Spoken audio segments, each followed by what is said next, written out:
Welcome back for the finale of What If Anakin Died When Padme Was Pregnant. Thank you for your support on the other parts of this What If. If you haven't seen them, the links will be in the description below. Looking overhead, Ahsoka and Obi-Wan see the Separatist fleet arriving to their home.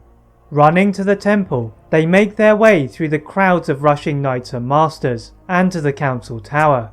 Giving the news of their discovery of Palpatine's deception, the council stop in their tracks, having heard the news of the capture of the Supreme Chancellor.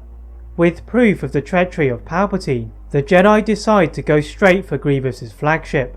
Mace Windu and Obi-Wan lead the squadron through the aerial battle, and use their ion cannons to fire at the Invisible Hand, but it fails to make an impression, as the strong defense is held firm, and they would have to do their damage from the inside.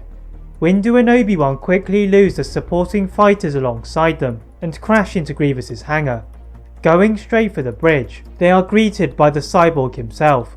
Obi-Wan had not forgotten about their previous encounter, and went over the top of the Magna Guards to fight Grievous, allowing Master Windu to begin the destruction of the ship. Obi-Wan defended furiously from Grievous, as he got the signal from Windu to leave. The two Jedi Masters run back to the collapsing hangar, and jump back into their ships, leaving Grievous and Dooku, who had been awaiting their arrival, to their deaths. Palpatine, who had also been aboard the ship, had sensed the Jedi were not intending to rescue him, and leapt out of the shattering flagship. Dooku and Grievous's uses had for him come to a premature end. The Sith Lord used his extreme force powers to hang on to the remnants of the ship, tumbling to the surface below. Landing smoothly in the lower levels of Coruscant, he contacts his guard, and they deliver his ship. Palpatine zooms back towards the Senate building, and now the fall of the Jedi would begin. Standing atop of his customary podium, Palpatine declared the Jedi to be traitors to the Republic, as they had made no attempt to save him from the Separatist alliance. The Senate erupts into a crowd of noise, some against the accusations, and some on Palpatine's side. Leaving the building, and going to his office in his speeder, he is suddenly surrounded by a group of Jedi Masters. Palpatine orders his pilot to stop, then uses a force-signing attack to disable all of the speeders around him. The Jedi Masters tumble to the ground, whereas Palpatine lands with grace.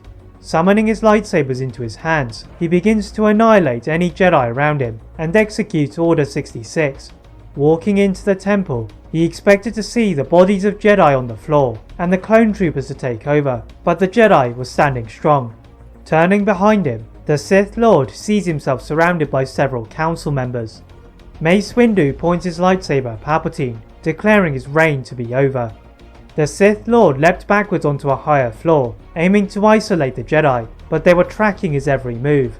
The clone troopers who had removed their chips surround him as well, and Palpatine has to swing his lightsabers in a flurry.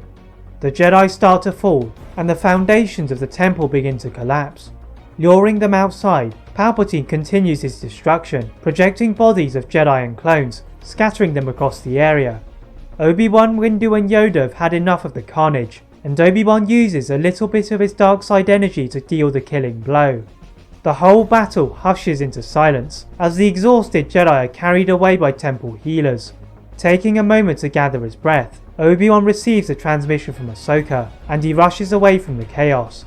Going to Padme's apartment, Obi-Wan and Ahsoka take Padme through the carnage to a nearby medical facility. Soon joined by Bail Organa, she safely gives birth to Luke and Leia. Leaving the twins with Padme and the droids, Ahsoka and Obi-Wan go back to the scarred landscape of Coruscant. From the wreckage, Ahsoka prizes out several helmets of the 501st Division and provides makeshift graves, just as Rex would have wanted.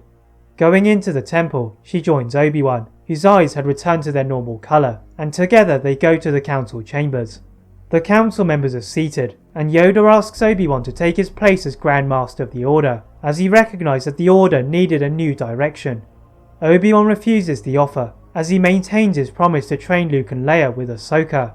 The Togruta accepts her invitation back into the Order, but only doing it so she could train Luke and Leia.